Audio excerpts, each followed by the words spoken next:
Hello, hello, and welcome to Story Nori. You're listening to Jana, and I'm dropping by with a cheesy mousy story, Jimmy Mouse and the Magic Card. It was a fine evening in the seaside cafe when the mice held their regular meeting to discuss the latest news. The cafe was quiet. The humans had all gone home, leaving the mice to their important business. Judith Mouse, always sharp-eared and well-informed, began by sharing some news she had overheard from the chatter of customers. How exciting! A new cheese shop has opened on the high street, and it's called Expensive. What's expensive mean? Asked Henry Mouse, scratching his whiskers. Oh, it means it's really, really good. Piped up Rodina Mouse. And it's really hard to get. Judith glanced at her younger friend with a tiny smile. Rodina always liked to show that she knew almost as much as Judith did, and she often jumped in with her own opinions before Judith had a chance to finish. Grandpa Mouse wobbled his head sagely. Top-notch cheese, hey? Well, it's no good to us if it's locked away behind a glass window. No human's going to let a mouse walk into a shop and buy cheese. But what if we didn't buy it? Suggested Henry Mouse, lowering his voice. You mean steal it? Judith replied, crossing her paws. Rodina nodded eagerly. Well, that's what mice have always done, isn't it, Grandpa? Stealing is just, it's just what we do, right? Grandpa Mouse nodded approvingly. Stealing cheese is a proud tradition.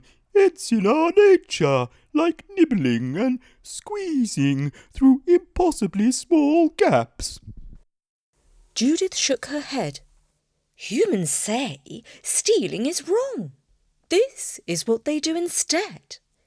They wave a little card over a magic box, enter some mystical numbers, and then they can take whatever they like. They call it paying, and they get rather cross when other humans take things without doing the paying thing. They abide by a rule that says humans can only have things if they pay for them. Well, how are we supposed to pay? Asked Henry. We don't have a magic box or a card. The question went unanswered. No one offered so much as a squeak on the subject of how mice could pay for things.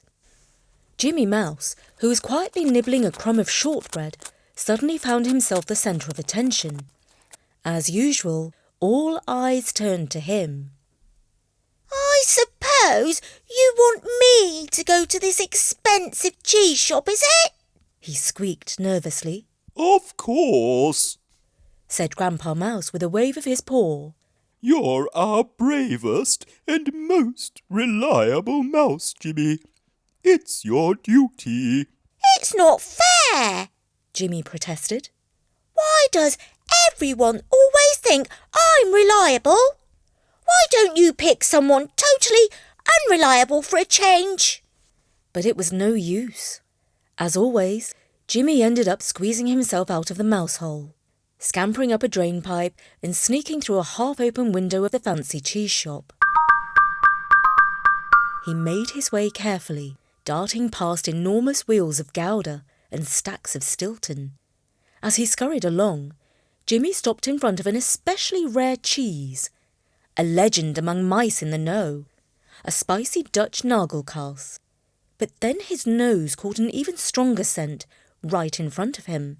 There in the centre of the shop, Jimmy spotted the prize, a huge slab of golden cheese labelled Limburger, aged longer for its uniquely pungent flavour. Ooh, Grandpa's favourite smelly cheese! Jimmy's heart pounded as he nibbled through the wrapping, and with great effort he tugged a hefty slice free. He darted back the way he came, hearing only a faint tinkle of a bell as the shop's cat shifted in its sleep. Back at the cafe, the mice gathered around, sniffing the air. The Limburger cheese was smooth and creamy, with a robust aroma, somewhat reminiscent of human feet, that made their noses twitch in delight.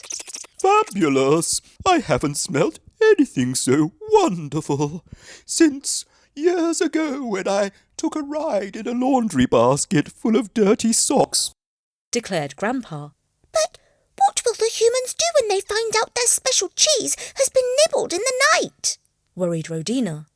They could make the cat go hungry so he stays up and hunts mice.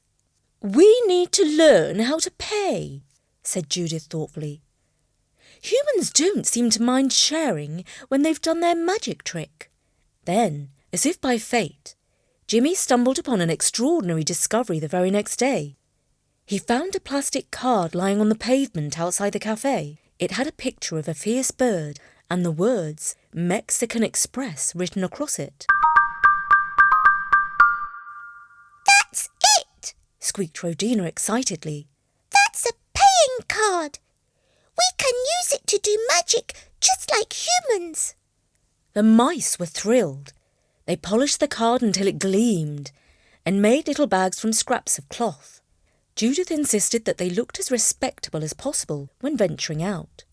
Jimmy, now accompanied by Judith, made the perilous journey back to the cheese shop. They wriggled through the air vent and approached the magic black box the humans used to do the paying thing. Judith took a deep breath. Right, we must hold up the card like this, she demonstrated, and the magic box should flash and make a happy beep. If it does, we'll have paid. Jimmy hesitated, but then he held up the Mexican Express card to the machine. A green light flashed, and the machine beeped just as Judith said it would. The two mice stared at each other in disbelief as the doors of the glass cheese cabinet clicked open. They slipped inside the cabinet and filled their bags with the best crumbs of Limburger, Gouda, and a particularly fragrant truffle-infused brie. Before they left, Judith insisted on looking at the number on the machine. 999.32, she read out slowly. That must be the magic number. We've really paid now. Emboldened by their success, the mice took their card to the posh grocery store next door. They stuffed their bags with bran flakes, raisins, and even organic sunflower seeds. They returned home with more fine food than the family of mice had ever known. For the next few days, they lived like kings, even using the card at the cafe when they took crumbs from the tables. Each time, Judith insisted on a polite wave of the card before taking anything. One day, as Jimmy and Judith were peeking out of the mouse hole, they overheard one of the frequent customers talking to the cafe owner. "Well, I'm looking for my Mexican Express card," he said, looking downcast. "And someone's been using it all over town. £999 on cheese, £600 at the grocery store, and—" He paused dramatically. £62 here on tea and sandwiches? £62 on tea and sandwiches? The cafe owner repeated, baffled. My prices aren't that steep. I know, but if I find out who took my card, the man fumed.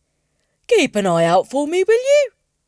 Oh, yes, indeed, said the cafe owner. Only a really bad person would use someone else's card to buy 1,000 quid's worth of cheese. Judith and Jimmy glanced at each other, their hearts racing. I do believe we've been overspending, whispered Judith. Humans say it's bad manners to overspend. Do you think we should, stop paying? Jimmy asked, his little heart thumping. Judith paused, considering carefully. Yes, perhaps the humans aren't very fond of us using the card. Let's leave that to them in future. What should we call it then? Asked Rhodina, who had been listening from behind. Judith nodded. From now on, we'll say we're borrowing. Borrowing is a much nicer word. Humans do it all the time. They borrow money, they borrow things, and then they feel better about it. So we're not stealing then? asked Jimmy, feeling slightly better. No, said Judith firmly. We are borrowing, and remember, words are very important. It's not what we're doing that's changed. It's what we call it. The mice nodded in agreement. They resolved that from now on they would never say they were stealing again. Borrowing. It sounds much more respectable. Grandpa Mouse agreed when he heard the plan.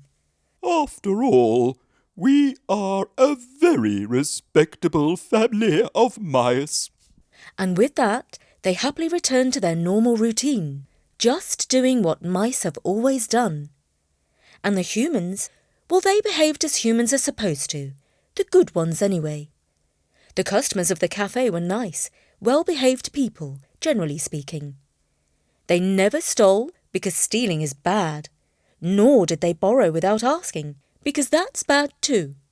Instead, they paid for things with their magic cards and were careful not to overspend, even on the finest and stinkiest things in life, like Limburger cheese. And that was Jimmy Mouse and the Magic Card, read by me, Jana, for storynori.com. And parents, if you have a magic card, this would be a very good time to support Story Nori. We love giving you stories, and we would like to carry on giving you stories for as long as humanly possible. So if you can, please help us continue this journey. The easiest way is via PayPal, and the link is on our website at storynori.com.